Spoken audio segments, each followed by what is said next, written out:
राधे राधे दोस्तों। आज आप सुनेंगे आगे की कथा।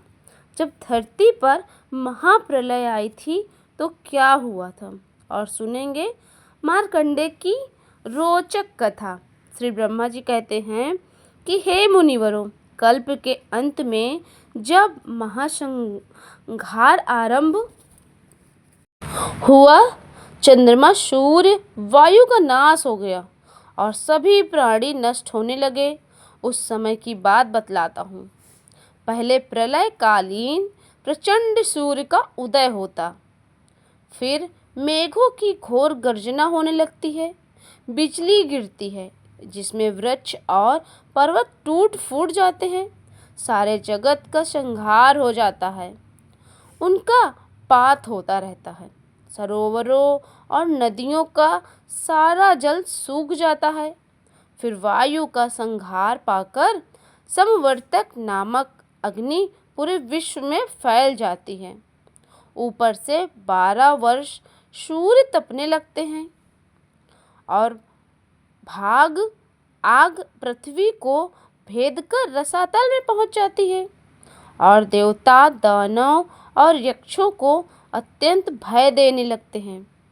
पृथ्वी पर जो भी कुछ रहता है वो सब कुछ जलकर नागलोक को भी जला देती है, और फिर क्रमशः नीचे के समस्त लोकों को तत्काल नष्ट कर देती है। ऐसे घोर महाप्रलय के समय परम धर्मात्मा मार्कंडे मुनि अकेले ध्यान मग्न होकर बैठे हुए थे। प्रलय की अग्नि की लपट उनके पास भी पहुंच गई। उनके कुंड, तालु और होंठ सूख गए। उस समय भयानक अग्नि का रूप देखकर वे भय से व्याकुल हो गए।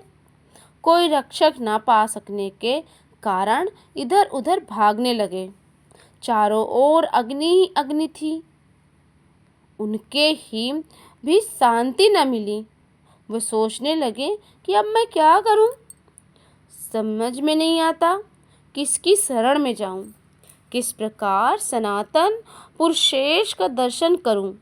इस प्रकार एकाग्र भाव से चिंतन करते करते वे महाप्रलय के कारण भूत सनातन दिव्य पथ पुरुषेश नामक वटराज के पास पहुंच गए।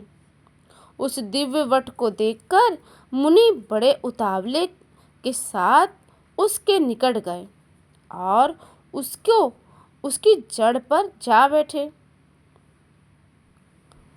वहां पर ना तो काल अग्नि का भय था और न ही और अंगारों की अग्नि का भय था। इसके बाद बिजली की मालाओं से विभूषित गजराजाओं के समान कांति वाले वहां मेघ आकाश में उमड़ आए। उन्होंने पूरे आकाश को ढक दिया और इतनी वर्षा की कि पर्वत, वन और आकारों सहित समस्त पृथ्वी जलराशि में डूब गई। सारी दिशाएं पानी से भर गई। मूसलाधार वर्षा करके वसुंधरा को डुबोने वाले मेघों ने उस महाप्रलय की अग्नि को बुझो दिया। इस प्रकार 12 वर्षों तक भारी वर्षा होती रही। समुद्र ने तो अपनी मर्यादा छोड़ दी।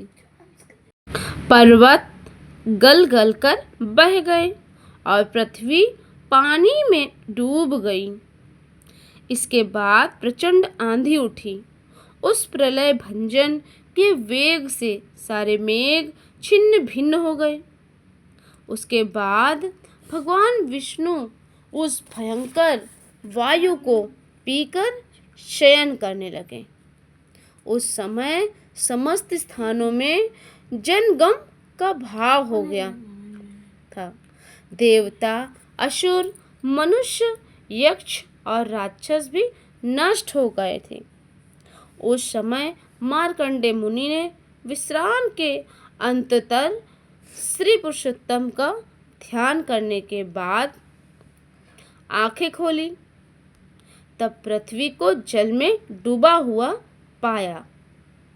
वहाँ वट वृक्ष, पृथ्वी, दिशा आदि सूर्य, चंद्रमा, अग्नि, वायु, देवता, असुर, नाग आदि कोई भी ना दिखाई नहीं देते थे। मार्कंडे मुनि खुद भी जल में गोते खाने लगे। तब उन्होंने तैरना प्रारंभ किया। इसके आगे की कथा आप अगले अध्याय में सुनेंगे। तब तक के लिए आपको राधे राधे।